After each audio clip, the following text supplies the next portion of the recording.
Hello, everybody, and welcome back to Not Everybody Needs a Podcast with your host, Mackenzie Rensher. You guys, how are we already on our 25th episode? When I saw last week was our 24th episode, I was like, there's no way that we've already gotten through 25 episodes.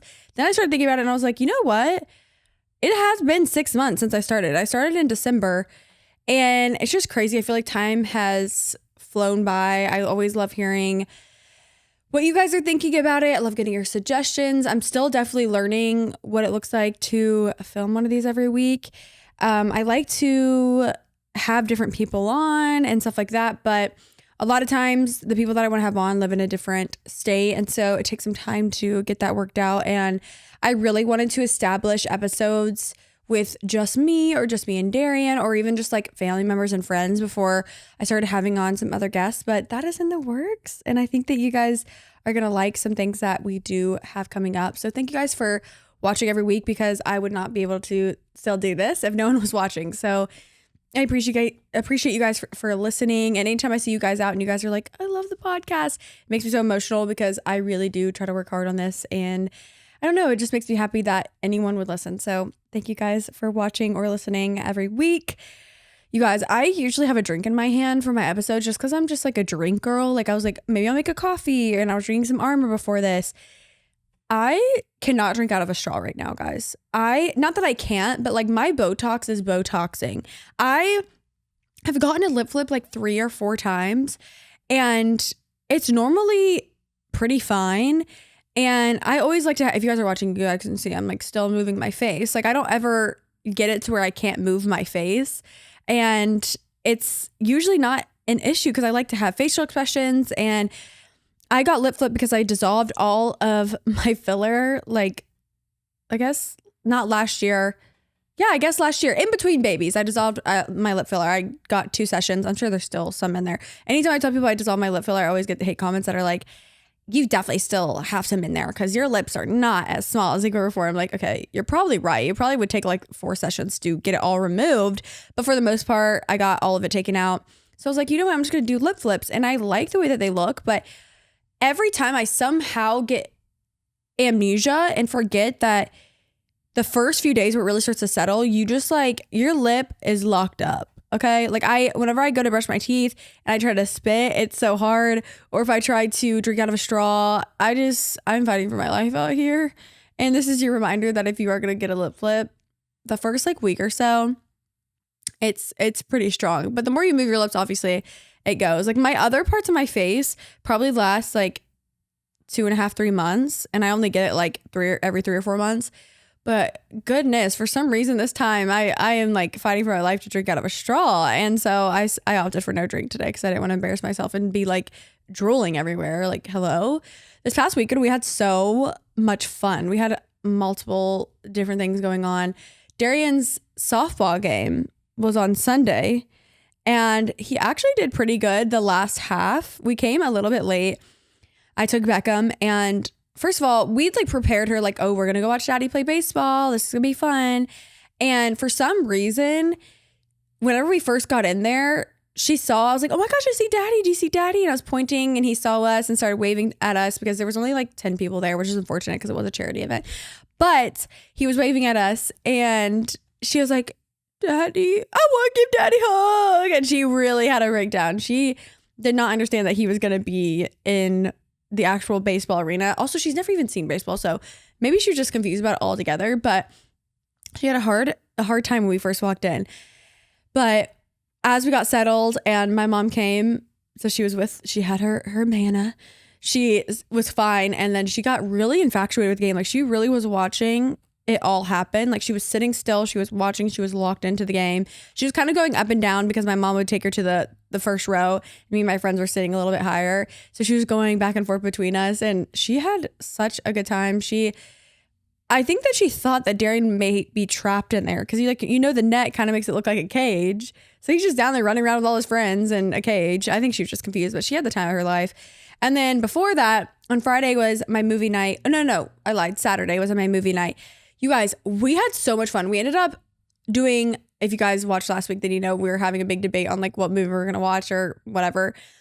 First of all, Darian tried to act like we couldn't hang out and watch a movie. Oh, we hung out. We hung out for probably like the first like 45 minutes. Then during the movie, we were laughing during the movie with each other. Like we weren't like interrupting it. But the thing with a movie night is you're going to host a movie night for the most part. It needs to be a movie everyone's familiar with.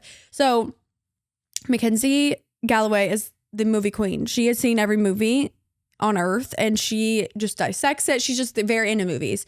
And so I told her the night before, I'm like, listen, I need you to take one for the team as the movie girl and pick out some. I was like, pick 3 or 4. She ended up picking out 6, which was perfect because we watched all the trailers.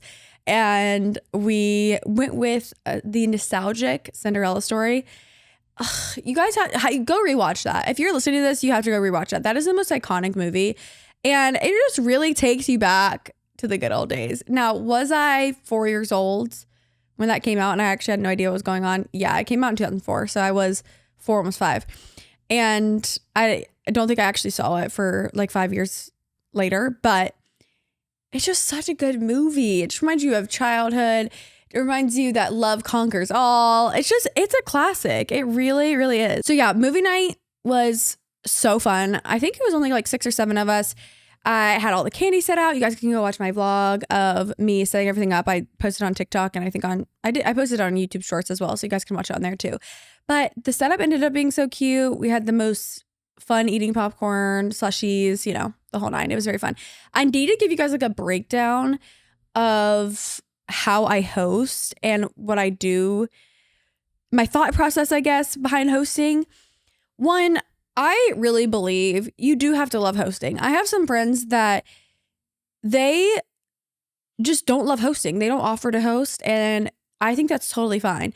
I think you should love hosting if you're going to be the one to offer up your home. Like, I don't know. It will really drain you if not. For me, it fills my cup up. Like I have so much fun planning. I have so much fun setting everything up. Now, do I have fun cleaning? No, but I love just giving people a good time. Like that is my love language. And so I think you have to start there. And if you don't love hosting, like you do not have to force yourself. I just think, I think if you're naturally, I do think it's a gift is what I'm saying. Like, I think that you don't have to force yourself to do it. And I know when someone will take one for the team in your friend group and do it. So that's the first thing is you have to love it. 2, I always start with the theme. So I usually get inspo while I'm out, whether it's like I'm just shopping around, whether it's like a grocery thing and I see a new thing and I'm like, I think for the Italian night, I forget what it was. Oh, I saw a Pinterest picture and it was sorbet and a lemon. And I was like, I have to host a party where I put sorbet and a lemon. What better than a night out in Italy party? So that kind of inspired me with that. And this past time, I think I was at Walmart and I saw these like really cute movie buckets or something. And I was like, how cute would it be to do a movie night at our house? And originally I was going to do boys and girls, but it just didn't work out that way. The girls were the only ones that were able to come. And then Darian ended up going to have a movie night since we were here. So no one had to watch the kids because I was already here. And they were obviously asleep, but it just worked out that way. But always start with the theme. And it doesn't even have to necessarily be themed, but just to keep everything cohesive and to get specific ideas that are really cool. That's how you go with a theme. And then I usually work around the 5 senses. Like, what do I want people to smell? What do I want people to hear? What do I want people to taste, etc.? And so I always think food, desserts. I think about what do I want people to listen to? So like the night out in Italy party, I had Italian music on in the background and it had people talking as if you were in Italy. Like it had like you could literally find anything on YouTube. And so obviously the movie was just, we were going to be listening to a movie, but I really wanted people to feel like they were like at the movie. So it was a lot of buttered popcorn. It was a lot of candy where they could choose what kind of candy they wanted, just like you would at the movie theater, etc. So that's kind of my breakdown for hosting is I want to give people an experience. A lot of times I want us to also be doing something. So for my Christmas party, I set up a bunch of cookie stations and everyone could decorate their own cookies and we made cookies together and we did cutouts and I don't know, you want to give people experience whenever you're hosting. So I always base it off experience, taste, what they're listening to. And I just want people to walk away and be like, I had such a good night hanging out with everybody. So I just needed to give you guys a breakdown of my thought process with hosting. Speaking of hosting too, I had a meeting on a Friday. I was trying to think about, I had a full weekend this weekend, but I was like, what did I do on Friday? I had my final meeting for my June event, which you guys, it went so good. We did a tasting for the event, obviously, but we're doing cookies and we're doing cake. I'm not going to say too much, but they're going to be so beautiful. And we decided on, for the cookies, we're doing a lemon cookie because we felt, well, one, it was delicious, truly delicious. Couture Cakes in Greenville is who's doing the event because I didn't want it to just be pretty. I wanted them to taste really good. And Couture Cakes did Beckham's last birthday party and the cake was unbelievable. So I said, we have to have them for this event. So we did lemon cookies because I'm not even a lemon girl, and I tasted that and I was like, this is so fresh and it's very summer. So we're doing a lemon cookie because we felt like it was on theme with the Rose Garden theme, a night out in the Rose Garden. And then we're doing vanilla because it's like, come on, that's a classic. And then there was almond, but almond is an issue because of allergies. And then I'm also just like not an almond girl. And so I was like, I don't know if I'm the one to vote on this, but I think we should just stick with the two. Then for the cakes, we went with, you guys, when I tasted the cakes, I like, my eyes widened as big as they could widen. And I was like, this may be the best cake I've ever tasted. Confetti, unbelievable. We're doing sweet potato, but we're doing a cinnamon filling in it. Unbelievable. And then we are doing a strawberry because it's like, who doesn't love a strawberry cake? So if you guys are coming to that event in June, just know you're in for it. Then the other half of the meeting was our design portion of it. And a lot of it was like kept a secret from me because they wanted to surprise me because I gave them a whole inspo board and was like, this is what I really want and whatever. But they made it come to life in a way that you're just gonna have to wait to see. I wish so badly that we could add more tickets to this event. Like I truly do. I hate that we're maxed out, but it's just gonna be such an unbelievable experience. I cannot wait to see y'all there and just have the best girls' night with everybody. And it feels so good to like finally have everything nailed down, like the photo booth and like the bags and just everything. All of our goodie bags are finalized and it's just exciting. I just feel like it's been, I don't know. It's been a long time coming. I've been planning it for a while and I'm really hoping that this goes well and we will do some more possibly. Don't want to say too much about that. Yesterday, Darian and I had a day full of fun because he got tattoos yesterday and he has been talking about getting tattoos for years. And did I ever think he was going to do it? No. And if he did, I thought it was going to be like another 5 years down the line, but he has talked about it so much. And he was like, you know what? I'm finally doing it. I'm booking my appointment and then I'm going to schedule to finally get them done. And he sure did. Yesterday was the day. And he went from 0 to 4 tattoos in a day. He went full send. And I can confirm that his aura has went up many, many, many points. He got a eagle. It's based off scripture. And then it's also just like the metaphor of like soaring in life. Then he got a matching tattoo with me. I got this tattoo 8 years ago. It says remain on my wrist. And last minute, he like was not planning on this. Last minute, he was like, I think I really want to match with you because this is based off scripture as well. It's John 15. And he's always referenced it and liked it. And it's kind of just been our thing throughout the years. But he was like, I think I just want to match with you. So now we have matching tattoos, which is really cute. And then he also got flags, which is a part of his journey thing. It's kind of just like run your a race pretty much. Then he got what was the fourth one? An eagle, a flag, remain. Guys, why can I not think of the fourth one? Oh my gosh, guys, I'm scared of myself. I had to literally just go look at a picture.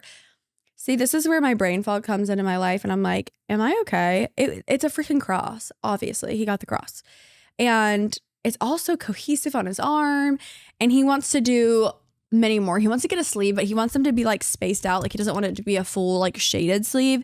You guys will just have to see. But he's saying like he wants to go basically get it done ASAP now because now he's like, I have the vision of what I want. And so it kind of came full circle. But the reason why I bring that up is because I kind of got to have like a solo lunch yesterday and I really don't get to do stuff like that a ton just because people are at home with the kids, but we had someone watching the kids because obviously he's getting tattoos and I wanted to be there for him. And so I got lunch in between. And I went to Swamp Rabbit. It's this delicious like deli vibe, but it's all like farm fresh, blah, blah, baked in house. And so I'm just eating. I'm kind of on my phone because I hadn't been on my phone too much that day. And I look up and I just see this older gentleman drinking his coffee, no phone in hand, no phone in sight, just like looking and enjoying life. And I've already had this conviction for a long time of just like, and I've talked to you guys about it too, but just putting your phone down and actually seeing the beauty that's around you and living your life in the moment. I will spend so much time at night scrolling. And then once I get off, I'm like, this did not do anything for me. Like I could have been doing so many other productive things that would have been good for my brain and my mental health and just my spiritual journey or whatever. And I always kick myself when I spend too much time. But even just without thinking about it, you stop at a light and you're like grabbing your phone. And I just think you're missing so much. I don't want to say we are missing so much beauty when we do that. And I also saw a video that kind of reminded me of this as well, where you have to ask yourself, especially as a parent, how often your kid is seeing the back of your phone. And with me having 2 kids, I obviously can't really be on my phone too much when I'm with them. But just in general, like how many times am I picking up my phone to like check my text to see like who called me, to see whatever. It's like I don't want to be that example for my kids where they're constantly seeing a phone in my face or whatever. And I just want to do better about just not constantly being on my phone. I was walking to the tattoo shop because I parked a little ways off, and I saw this garden to the left of it, and I just kept walking, and there was an art studio and this girl was painting. And I just feel like this sounds like so stupid, but I don't know. I just think there's beauty in everything. And it's like if I was just like checking my phone while I was walking instead of just like looking around, I would have missed the beautiful garden. I would have missed this girl painting her beautiful art. And I just think that we have so much life to live. We cannot live our life like I had a solo lunch. There's no reason why I needed to be like sitting on my phone during a solo lunch, you know? Like I can just look around. It's good to take a deep breath and be outside and just not be so addicted to our phone. I mean, I think all of us can, not all of us, I don't really know about y'all. Maybe y'all aren't addicted to your phone. I know I am. But I just don't want to live these years addicted to my phone. And I want to do better about just like looking up, looking people in the eyes, being present.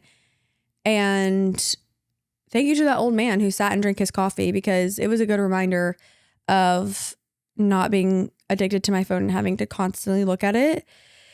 And I don't know, just walking around and seeing beauty and everything. And I also think that it doesn't help that I've been in kind of like a little bit of a funk recently. I have just been waking up and just filling my day with things like work, or just immediately getting distracted with the kids, or I don't know. I just think life is constantly being thrown at you, and it's just so important to check in with yourself of keeping the first things first. Like for me, I want to give God the first of my day. I'm not saying that always looks like picking up your Bible first thing or whatever. Like sometimes life is thrown at you, but you can still give God your first thoughts of the day, your first, I don't know, just like talking to him first thing in the day. And it's so funny when I go to spend time with God, I feel like I have everything thrown into my brain at once. Like you start to think about like, oh wait, I have to answer this email. Oh wait, I have it 8. Oh wait, I have to do this. I should have made a coffee before I sat down. It's just like go. And I think I just lately have just been not having any motivation to like sit down and spend time with God. And I think it's important to talk about because you can have a lot of guilt about that. And I have carried a lot of guilt about that. And I feel like I've just been in a rut and feeling like when I sit down, like I'm just distracted and just feeling guilty about not giving God my first of the day. And I think that's totally normal to fluctuate in life like that. Like I don't think I'm always going to be like so excited to like go spend time with God. Like there's going to be seasons of life where that's harder. But I think it's so important to not let your emotion drive you in those times. And I just want you to know that if you are experiencing that you're normal and you don't need to feel guilty about it. And I think that there's so much beauty. I actually was reminded of this at church on Sunday morning. We were in the middle of worship and our worship leader was like, between songs, and he was just like, I just want you guys to like close your eyes and think about a time that you really needed God and he was there for you. And I was like, I need to do this more often. It's so important to live in a remembrance as daughters and sons of God. Like there are times where I don't feel, quote unquote, feel God as much, even though he's still there. I will go through these like emotional highs and lows where I like feel like, oh, well, like maybe he's mad at me or like maybe blah, blah, blah. And it's so important to live in remembrance and think about like, one, where would I be without him? And two, the times where I have needed him and he's come through. Like it's so important to remember that he's still the same God. And that's still the same God that wants to sit and spend time with me and hear my voice. And another thing that I saw, it's so funny because like I'm talking about not being on your phone, but like I also, when I am on my phone, I also do get like such good revelations. And like, for example, I had this TikTok come up and it was like, if you were, or how does she word it? She basically was just like, let's just say your friend or your family only wanted to, I just have to pull it up. I got so convicted when she said it and I don't want to butcher it because it's so good. And I think I reposted it or something, but she really ate me up with this. And when I say my jaw dropped when she said it, I was like, oh, okay. She really said this for me because I needed to hear this. Okay, this is it. Hey, would you be okay with being in a relationship with somebody who doesn't call or text you until about 15 minutes before they go to sleep at night? And sometimes they even forget to do that. Yeah, because I did not consider that a healthy relationship at all.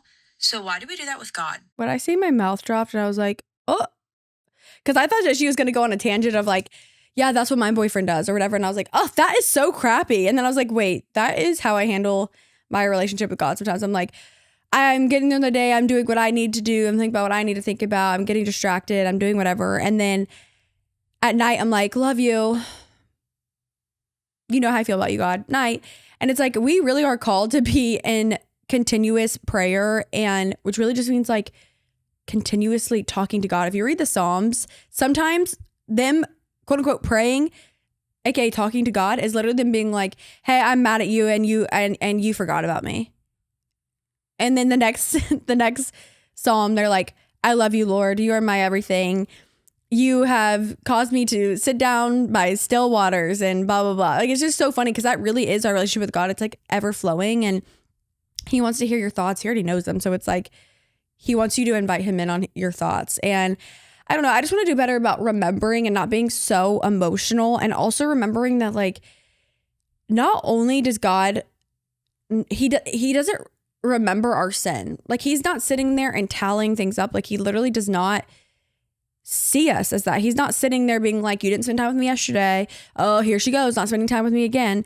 He wants to spend time with you because he loves you. We love him because he first loved us. And I think that that's just a good reminder. I don't know if this is making sense, if I'm just rambling, but this is just how I feel. And like, I just think we get in these like really bad places where we are feeling so guilty and bad about ourselves because we're just not, I don't know if inspired is a word, but we're just like not, I guess, inspired to go and sit down and spend time with God. And it's like, that's totally normal. And I just want you guys to know that and be encouraged that you don't have to base your relationship with God based off of how you feel.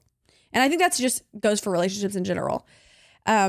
So yeah, I hope that was good to hear, or somebody needed to hear that, because I felt like somebody needed to. But let's get into today's Mackenzies Mindsets. If you guys don't know, this is a segment that I do every single week on the podcast where I ask you guys to send in your scenarios or your questions, and I give you guys my mindset on them.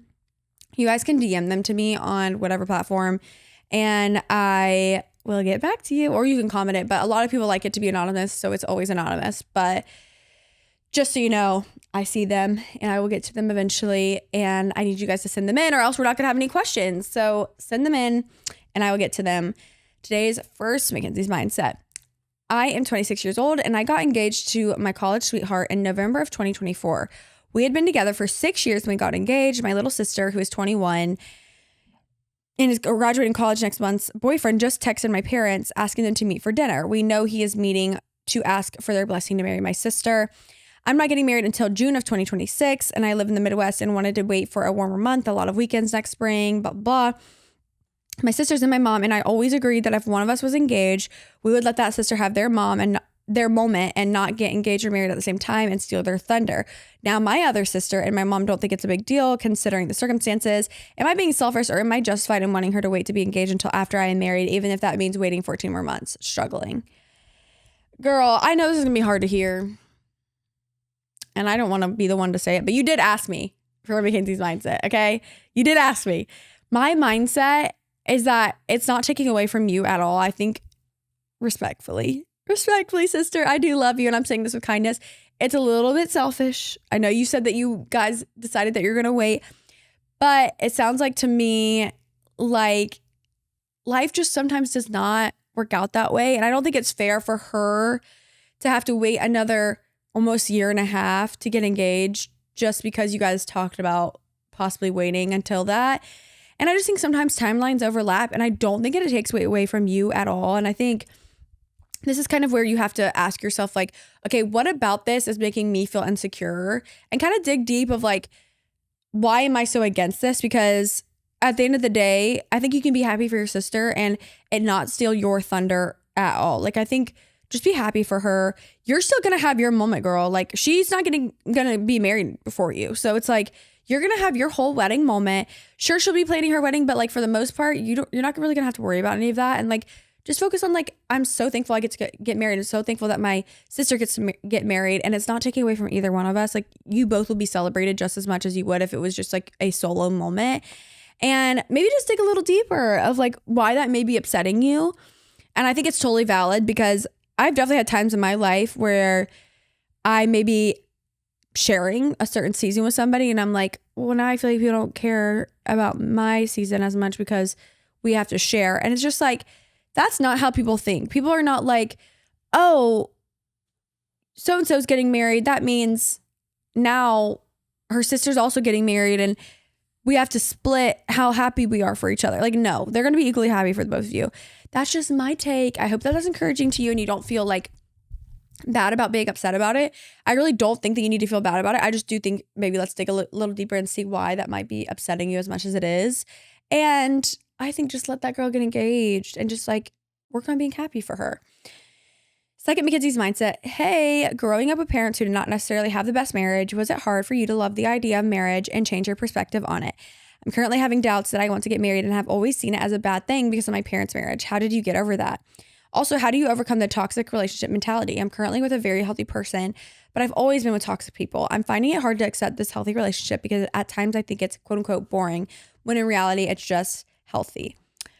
I really like this question. I definitely struggled with that a lot whenever Derry and I first started dating, because I was so used to these like super high highs and lows in my other relationships, where if we did not have this huge blowout fight and then make up afterwards, I felt like, oh, am I bored? Like, do I need to have a huge blowout fight? And it's like, no, girl, that's what a healthy relationship is. I would encourage you guys to get counseling, or even just you get counseling to help you with that. Because one, if you have fun with your partner, like if this is one of those things where it's like, no, we do have so much fun together, we're best friends, but sometimes I'm like, because I don't have that psychological torture of like these high highs and low lows, that's when I get bored. But you also like, if he's not your best friend and you guys don't have fun together, that's something a completely different conversation. But if this is somebody that you're like, no, we are best friends and I love him, I love spending time with him, then girl, we gotta cut off that toxic mindset. And maybe counseling could help you with that. And I think that is totally normal. I definitely struggled with that. at the beginning of our relationship where it's like, oh, why aren't you yelling at me? And why aren't we breaking up and getting back together? Like, it's almost like this thrill, if you will. Like, you know how they say, I don't know if this is going to make sense, but they say like with famous people, because they have these like high highs on stage, that's why they like have such a hard time balancing out their lows and highs, because like their highs are so high. Then whenever you go and do anything else that would make anyone else happy, it's really hard to get like that dopamine because you are having these highs. That's what I would kind of relate it to, where I was like, wait, I'm so used to having like the highest highs because we would have the lowest lows. And that's just like not healthy, not how things are supposed to be. It really messes with your mental because that's not normal. The first half of your conversation of saying you're scared of marriage, I also want to say that that's totally normal. I came from a divorced household. Go back and watch the episode that I did with my mom, and I think that could give you a little bit more perspective on that as well. But yeah, I was definitely scared of marriage. I had many anxiety attacks because I was like, how are we ever going to figure out how to have a healthy marriage whenever we never watched one growing up? And I think that God has blessed us with people around us that do have healthy marriages now. And I also think that you can break that. I would encourage you to break that, especially with you not ever seeing that growing up. And you can watch for signs of like, oh, this is unhealthy. Like that's going to cause our marriage to go downhill. And it sounds like you're pretty self-aware. I would just like continue to stay self-aware, and you can break that curse, honey. Just because your parents had a bad relationship does not mean that you are doomed to have a bad relationship. And I would just encourage you to move forward and not let that anxiety stop you from enjoying a beautiful marriage with somebody that it sounds like you love. Well, I hope that answered y'all's questions. Again, send over y'all's Mackenzies Mindsets.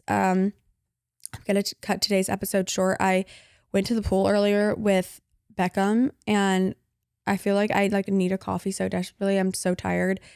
I don't know what it is about taking kids. She's napping now. Like I wish I was napping, but taking kids to the pool, honey, that'll take years off your life. Like I'm not even kidding. Like I feel like I am like keeping my eyes open. I need to eat lunch and like get my brain together. I feel very all over the place today. So I hopefully you weren't able to tell that in this episode, but I love you guys so much. If you guys are watching on YouTube, please subscribe. I'm trying to hit 40K. And then on Spotify and Apple, you guys can follow along there as well. Thank you guys for listening every week. I truly appreciate it. Send in your Mackenzies Mindsets right now if you're listening. And I will see you guys next week with another episode of Not Everybody Needs a Podcast. Goodbye.